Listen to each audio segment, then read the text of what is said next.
Después de la Edad Media, Europa despierta a una nueva forma de mirar el mundo.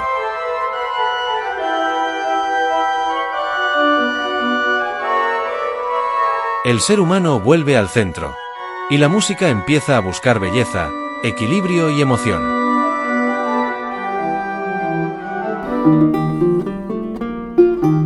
El Renacimiento es una época de redescubrimiento. Se recuperan las ideas de la antigüedad clásica: proporción, armonía, claridad. La música deja de ser solo símbolo, y empieza a sonar humana.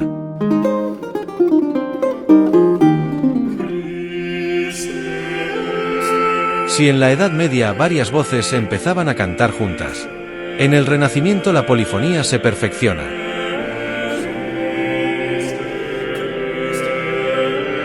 Cada voz tiene su propia melodía, y todas encajan como las piezas de un reloj.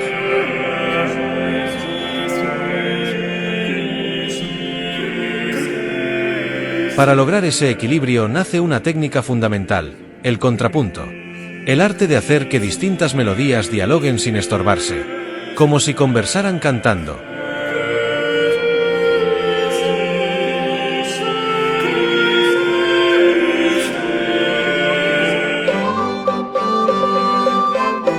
La música ya no vive solo en templos y monasterios.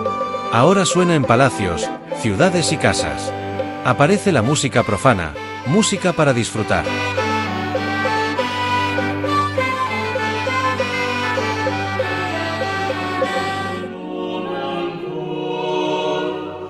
Uno de los géneros más populares será el madrigal. Canciones a varias voces que hablan de amor, naturaleza y sentimientos. La música empieza a pintar con sonidos lo que dice el texto.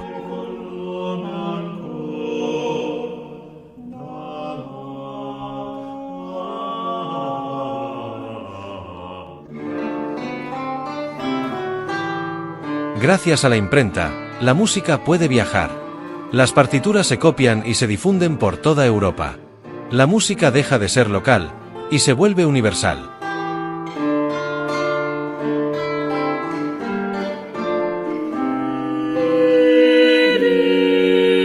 Uno de los primeros grandes genios del Renacimiento fue Josquin des Prez. Sus obras logran algo nuevo. La música sigue el sentido del texto y lo hace comprensible.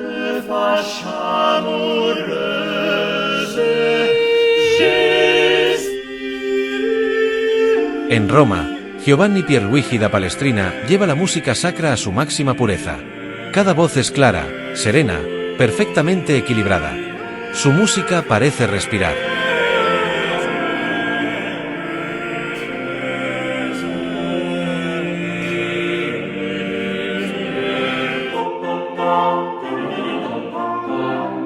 Orlando Di Lasso viaja por toda Europa.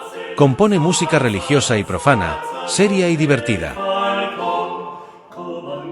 Su obra muestra un renacimiento diverso y cosmopolita.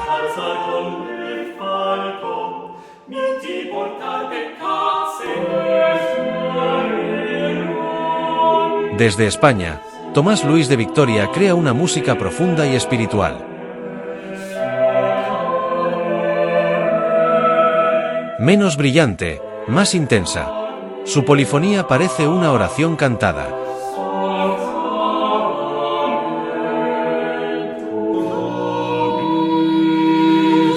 En el Renacimiento, la música se adapta al texto.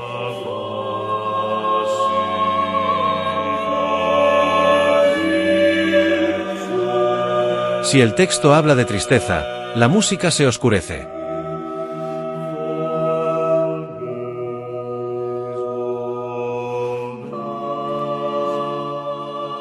Si habla de alegría, la música sonríe.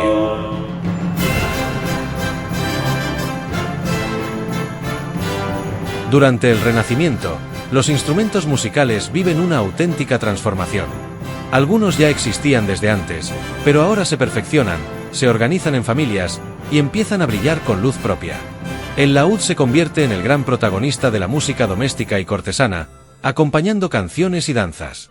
En España, la vihuela ocupa ese mismo lugar, con un sonido delicado y elegante que anticipa a la guitarra. A su alrededor aparece toda una familia de cuerdas. La viola da gamba, tocada entre las piernas, aporta un sonido suave y profundo, ideal para conjuntos refinados, y el arpa renacentista llena palacios e iglesias con sus arpegios luminosos.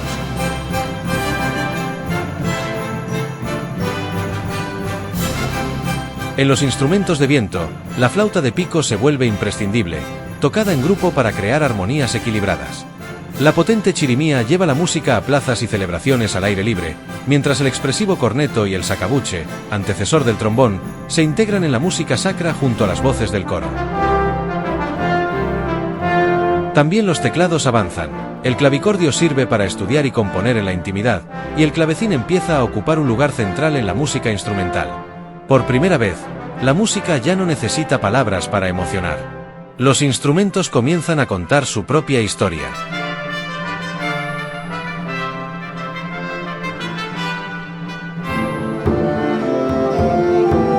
Los compositores ya no son solo monjes. Ahora trabajan para cortes, reyes y ciudades. La música se convierte en una profesión.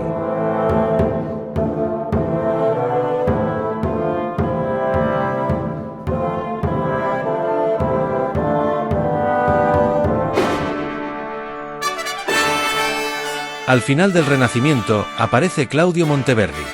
Su música es tan expresiva que está a punto de romper las reglas. Con él, la música se prepara para un nuevo mundo.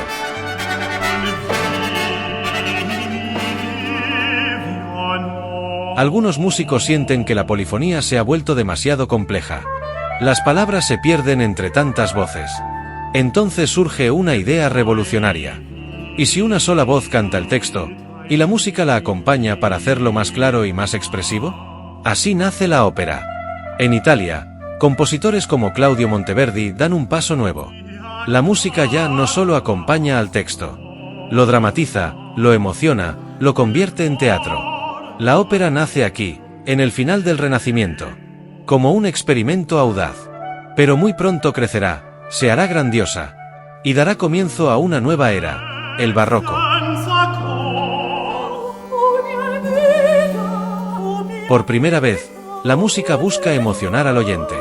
No solo honra a Dios, también habla del amor, la vida y el ser humano. El Renacimiento nos deja equilibrio, belleza y emoción. Sin él, no existirían la ópera, el barroco, ni la música tal como la conocemos hoy. Y así, entre voces que se entrelazan como hilos de luz, la música avanza, lista para entrar en una nueva era.